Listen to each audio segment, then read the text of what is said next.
선생님 강의 잘 들었습니다. 저는 이제 주로 욕망에 대해서 얘기했는데 이제 락강 얘기도 하시면서 공감과 연대, 모두를 위한 행복. 저도 뭐 많이 공감 가는 부분이 많이 있었고요. 그리고 이제 강의하시면서 그 욕망은 신기루다라고 말씀하셨다든지 아니면 뭐 눈 붙여 얘기하시면서 연기론 얘기하신 거라든지 이렇게 이제 공통성들을 굉장히 많이 얘기하셨는데 뭐 실제로 락강이 이제 자신의 사상과 이렇게 선불교와 뭐 유사한 점도 많이 있다라고 얘기를 한 적이 있습니다. 근데 또 제가 보기에는 이제 이것이 굉장히 또 차이점들도 많이 존재를 하거든요. 욕망에 대한 관점도 그렇고 원인도 그렇고. 근데 이도움 교수님은 그 공통점과 차이점에 대해서 어떻게 생각하시는지 한번 얘기해 주시면 좋을 것 같습니다. 우선 이 우리 눈에 보이는 모든 것, 또 이것을 표현할 수 있는 언어들, 상징들, 네. 이런 것을 다 허상이라고 본 점에는 공통점이 있다고 봅니다. 그리고 어떤 물을 지향하는 것도 공통점이 있고요. 그리고 어떤 나쁜 정념이라 그럴까? 탐욕 같은 것을 일소해야 어떤 자유롭고 행복할 수 있다고 말한 것들도 그 순수 욕망도 강조하셨죠. 예. 같은 점이고, 또 그 궁극적인 실제는 다다를 수 없다. 그 실제에 이를 수 없는 것처럼 그 불교에서도 진여 실제는 다다를 수 없다고 보는 점도 공통점이라고 봅니다. 그러나 이제 차이점은 락강은 이제 어떤 정신 분석을 바탕으로 해서 어떤 언어학이나 기억하고 결합해서 어떤 욕망의 문제를 분석한 과학이라면은 불교는 뭐 경전에 근거를 했듯이 그것을 어떤 종교적 차원에서 번 상당히 뭐라 그럴까 목적 추구적인 이론이라 그럴까 이렇게 볼 수가 있습니다. 그리고 이제 또 공통점은 뭐냐 하면은 그 서로가 A와 나대가 아니라 A and 나대의 어떤 퍼지적 사유를 했다고 봅니다. 그러니까 지금 밤이나 낮이냐 그러면 우리가 화나면 낮, 어두우면 밤이라 그러지만 사실 12시에서 0.00001초도 모자라지도 남지도 않는 극점만 낮이란 말이에요. 그렇기 때문에 불교에서는 A와 나대의 사유로 이 세상을 보는 것을 이제 분별하는 의식, 구분하는 의식이라 해서 배격하라 그랬죠. 그렇지만은 우리가 이 세상을 이해할 땐 낮과 밤이니 이데와 그림자니 이성과 감성이니 이런 식으로 이분법으로 나누어서 보게 됩니다. 그런 이분법과 어떤 실체론의 근반한 이론이 뭐 데카르트라고 우리가 그 잠정적으로 규정을 한다면 데카르트는 이제 나는 생각한다 고로 존재한다 코기토 에르고 줌이라고 말한 데 비해서 그 락강은 어떤 나와 어떤 타자의 관계도 상당히 A와 나대가 아니라 A and 나대의 방식으로 보고 있고 또 데카르트의 그 말을 뒤집어서 나는 생각하지 않는 곳에서 존재하고 존재하지 않는 곳에서 생각한다고 말하고 있잖아요. 그런 어떤 반 데카르트적인 것이 어떤 이분법을 떠나고 실체론을 떠나기 때문에 불교하고 상당히 이제 통할 수 있다고 보는데 그럼에도 불구하고 락강은 어떤 그 서구의 이분법적 과학이 완전히 A and 나대로 간 것은 아니잖아요. 뭐 선생님께서 실제계나 상징계나 뭐 자와 타자의 관계를 잘 분석해 줬듯이. 근데 불교는 이제 그것을 이분법을 끝까지 배격하는 대상으로 치부하는 것이 상당히 이제 다르다고 봅니다. 예, 말씀하셨는데 사실 락강의 입장도 주체와 타자가 이렇게 대립된다는 게 아니라 타자가 있음으로 해서 주체가 있고 또 이제 타자의 욕망이 주체의 욕망이 시작이 되고 이런 관계들을 이제 전제한다는 점에서는 상당히 이제 타자와 내가 이렇게 연결이 되어 있다. 물론 이제 불교식의 연기론까지는 아니지만 이런 관점을 전제를 하는데 그리고 또 여러 가지 욕망이 뭐 신기루적인 속성, 환상 이런 공통점들이 분명히 존재를 하는 것 같아요. 그렇지만 이제 제가 보기엔 이제 가장 큰 차이점 중에 하나는 이제 불교는 아무래도 종교다 보니까 뭐 해탈이라든지 열반이라는 지금 목적성들을 말씀하셨는데 이런 가치들을 굉장히 강조할 것인데 락강은 어떻게 보면 불가능성들을 얘기하거든요. 그렇죠. 그러한 식의 그 해탈이라든지 완전한 깨달음에 도달한다는 것 자체가 그것이 기만이다. 이것이 뭐 단순히 이론적인 차이가 아니라 어떻게 보면 조금 더 현실적인 것에 충실하려는 서양적 관점도 많이 작용을 하는 것 같아요.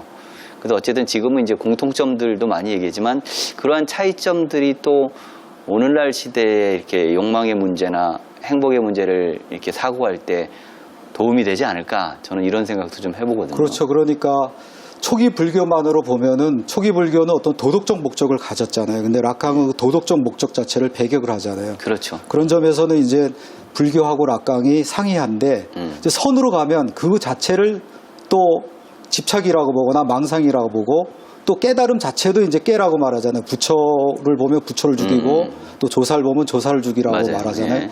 그런 식으로 또 선에 가면 다시 또 락강하고 만나는 것 같습니다. 그렇죠. 락강도 역시 진리를 얘기하니까. 어쨌든 중요한 건 그래서 뭐 공통점, 차이점보다는 좀 서로의 문제의식에서 배울 것들을 찾는 게 굉장히 좀 중요할 것 같습니다. 제가 이제 또 하나 좀 질문을 좀 드려보려고 하는데, 이제 아까 그 짧은 소설 뭐 네. 이렇게 재밌게 들었습니다. 그래요? 예.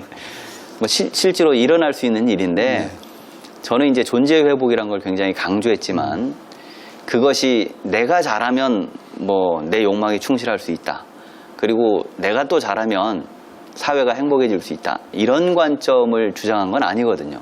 실제로 인간이 자신의 순수 욕망을 찾거나 아니면 행복에 도달하기 위해서는 내가 갖는 어떤 윤리적인 태도나 욕망에 충실한 것도 중요하지만 사회적인 것이 그걸 좀 받쳐줘야 되는데, 이 선생님도 아시지만 요즘에 우리 사회가 굉장히 어렵잖아요. 그러다 보면 이렇게 개인적인 것과 사회적인 것의 관계를 좀 잘 아우를 수 있어야지 네. 결국 행복에 도달하고 욕망에서도 길을 잃지 않는 것 같은데, 좀 이런 대안에 대해서는 어떻게 생각을 하시는지 좀 알고 싶습니다. 저는 우선은 선생님께서 뭐 강조하신 것처럼 우리 존재를 회복해야 된다고 봅니다. 네네. 그리고 내가 행복해야 됩니다. 그러나 나의 행복과 타인의 행복이 결합될 수 있는 것들을 우리는 모색해야 된다고 봅니다. 네. 노동자들이 막 죽어가는데 그렇게 자살하는데 가족들이 완전히 붕괴가 되고 해체가 됐는데 내가 지금 굉장히 뭐 잘 먹고 잘 사니까 행복하다. 이런 것은 어떻게 보면은 야만일 수가 있고 그것 또한 기만일 수 있다고 봅니다.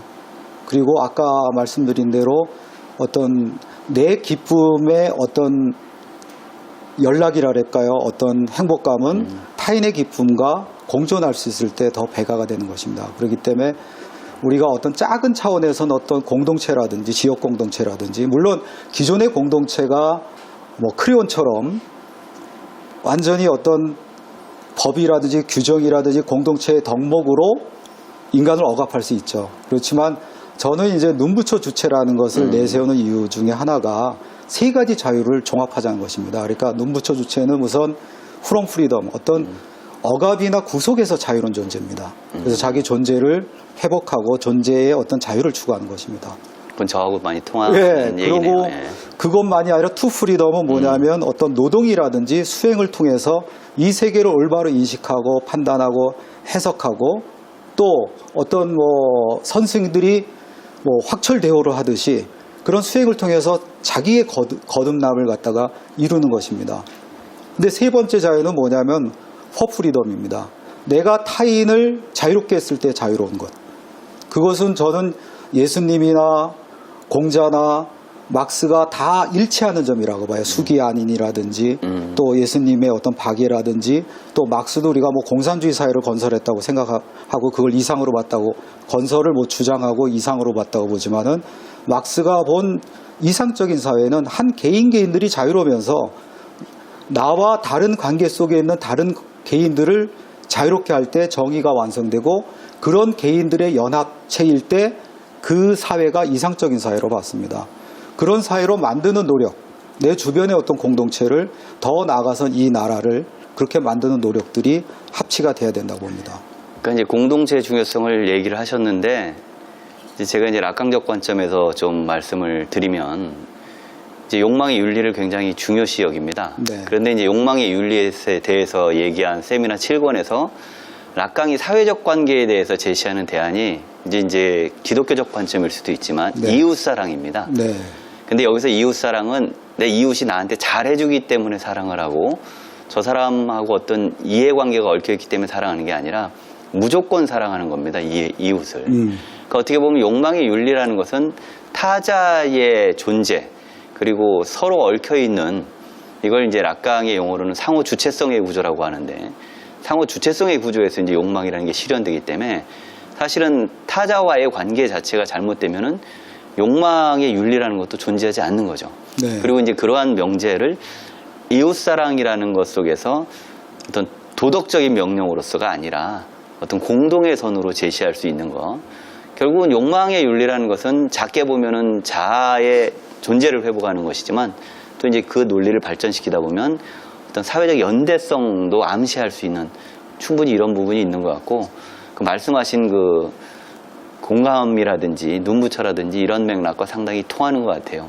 오늘 어쨌든 뭐 저희가 얘기한 것들이 우리 사회의 여러 문제들을 해결할 수 있는 하나의 좀 단서가 충분히 될 수는 있을 것 같습니다. 예. 그러니까 이제 이런 예를 들 수가 있죠. 예전에 제가 뇌물을 받았다. 그랬을 때 옛날에는 이제 도덕적 기준에 의해서 그걸 물리쳤단 말이에요. 네. 그러나 지금은 그렇게 물리치는 것이 아니라 이 뇌물을 받았을 때 얻는 어떤 쾌락보다는 내가 이걸 물리쳤을 때 얻는 어떤 내 존재에 대한 어떤 충만감, 네. 그것이 이 뇌물의 가치가 1억이면 그 가치가 나는 1억 이상이라고 보기 때문에 그걸 물리칠 수 있는 거 아니에요. 그런 식의 어떤 존재 회복과 타자에 대한 어떤 윤리성을 종합할 수 있는 길이 열려야 된다고 봅니다. 기존의 어떤 진보 진영이라든지 막스를 뭐 잘못 해석한 사람들은 그런 걸 무시하고 무조건 어떤 도덕적 강요를 갖다가 했던 것이 바로 인간을 오히려 억압하게 만든 것이고, 그것이 사회주의도 몰락한 한 원인이 됐다고 봅니다. 그래서 피터 싱어는 그러죠. 우리가 뭐 혈연적 이타성도 있고 집단적 이타성도 있지만 가장 숭고한 이타성은 그런 관계들을 떠난 이타성이다. 그런 어떤 이타성들을 우리가 전혀 관계없는 타인들한테 모색을 하고 그것이 나의 진정한 존재 회복, 나의 자유가 될 때 나도 행복하고 타인도 행복할 수 있는 길이 열린다고 봅니다. 좀 우리가 무거운 얘기만 했는데요. 잠깐 네. 제가 좀 재미난 질문을 던지면 예. 제가 말씀드린 까마귀에 대해서 어떻게 답을 하시겠어요? 어리석은 까마귀인가요? 뭐 까마귀가 우리 모습이기 때문에 어리석은 게 아니라 우리의 현실이라고 할 수가 있겠죠. 우리는 까마귀다? 네, 우린 까마귀다. 근데 그것을 이제 우리가 제3자에 보면은 누구나 까마귀를 어리석다 그러겠죠. 네. 그러나 까마귀 입장에서 보면은 나는 당연히 이런 착각과 기만으로 이 행위를 할 수밖에 없어. 이렇게 이제 말을 할 수 있겠죠. 그렇기 때문에 어떤 깨달음이 필요할 것 같아요. 욕망에 대한 깨달음, 또 자기 존재에 대한 깨달음, 이것이 전제되지 않는 어떤 인식이라든지 도덕이란 것은 상당히 또 다른 광요나 어떤 이데올로기가 될 수 있다. 이렇게 볼 수 있겠죠. 저도 마찬가지입니다. 네. 까마귀가 독수리가 아니라 조금 자기를 들여다봤다면 네. 하고 이제 물음표를 던질 수가 있을 것 그렇죠, 같습니다. 예. 그러니까 모두가 행복해진다는 것 자체가 이상론적으로는 아주 완벽하지만 현실적으로 사실상 이루기 불가능한 이런 종류의 그런 것 같거든요. 그거에 대한 현실적인 해결책이 어떤 게 있을지 궁금합니다. 현실적으로는 저는 이 사회를 우리가 모두가 행복할 수 있는 것으로 전환해야 된다고 봅니다. 그리고 자기 스스로도 자기 주변의 사람들과 그런 관계들을 형성하는 것이 또 바로 실천할 수 있는 길입니다. 김석 교수님께서는 욕망을 환상이라고 말씀을 해주셨고, 이도훈 교수님께서는 욕망을 신기루라고 말씀을 해주셨는데요. 제 김석 교수님한테 질문을 드리겠습니다. 저희가 행복을 이야기를 할 때 만족분의 욕망이라고 이야기를 하지 않습니까? 그래서 만족을 키우는 것보다는 욕망을 줄이는 게 행복을 키우는 방법이라고도 이야기를 하는데, 김석 교수님께서 욕망을 줄일 수 있는 방법이 어떤 게 있는지에 대해서 한번 말씀을 듣고 싶습니다. 예, 이제 제가 강의 때도 말씀을 드렸지만 욕망의 윤리라는 것은 욕망을 이렇게 억제하거나 뭐 욕망에서 이제 벗어나자, 그러니까 약간의 뭐 금욕을 하고 이런 거는 아니거든요. 그런데 이제 중요한 건 이제 욕망의 양, 보통은 이제 욕망이 너무 많아서 우리가 문제가 된다 이렇게 얘기하지만 사실은 제가 보기에는 잘못된 욕망을 하기 때문에 문제가 되는 거라고 생각합니다. 즉 보통 우리 한국 사람들한테 물어보면 돈이라든지 사회적 지위라든지 아니면 뭐 자녀의 성공이라든지 막 이런 요소들을 이제 욕망에서 추구를 하는데, 정말 중요한 것은 존재의 회복이거든요. 그리고 그 존재가 또 나만의 존재가 아니라 또 나를 매개로 해서 또 너의 존재, 우리의 존재를 회복하는, 어떻게 보면 인간성의 실현이 굉장히 중요한 것들이고, 근데 이제 행복이라는 관점이 너무 강조가 되면 이것이 잘못하면 좀 쾌락을 굉장히 극대화한 거, 또 모두가 쾌락을 즐길 수 있는 거, 이런 식으로 이해가 될 수가 있기 때문에 저는 이제 오히려 이제 행복해지기 위해서 뭐 욕망을 이렇게 줄인다든지 현실에 맞춘다든지라는 것보다 욕망의 어떤 순수성들을 회복하는 거, 이런 것들이 더 궁극적인 대안이 돼야 되지 않나, 좀 이렇게 생각을 합니다. 예. 저는 가장 먼저 이루어져야 되는 것이 그 욕망이 뭔지 인식하는 지혜가 필요하다고 봅니다. 그래서 자기가 추구한 욕망이 과연 존재 회복하고 연관이 되는지, 그런 욕망은 우리가 추구해야 되겠죠. 그런 욕망이 얼마나 될지 물론 모르지만, 그러나 그것이 우리가 상품을 쓸데없이 막 소비하고 명품을 사재기 하는 것처럼 그런 허상이라고 생각했을 때는 그 욕망은 과감하게 잘라버려야 되죠. 또 하나는 이제 나는 이것이 굉장히 좋은 욕망이라고 생각하는데 그것이 타인의 자유를 침해한다, 타인의 행복을 침해한다. 그럴 때는 그것을 절제할 수 있는 어떤 윤리적 태도도 중요하다고 봅니다.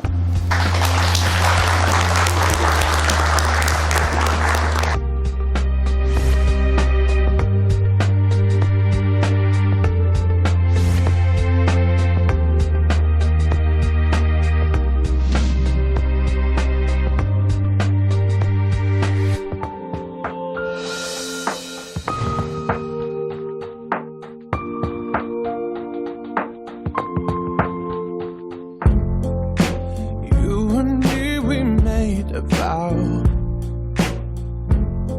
for better or for worse. I can't believe you let me down, but the proof's in the way it hurt.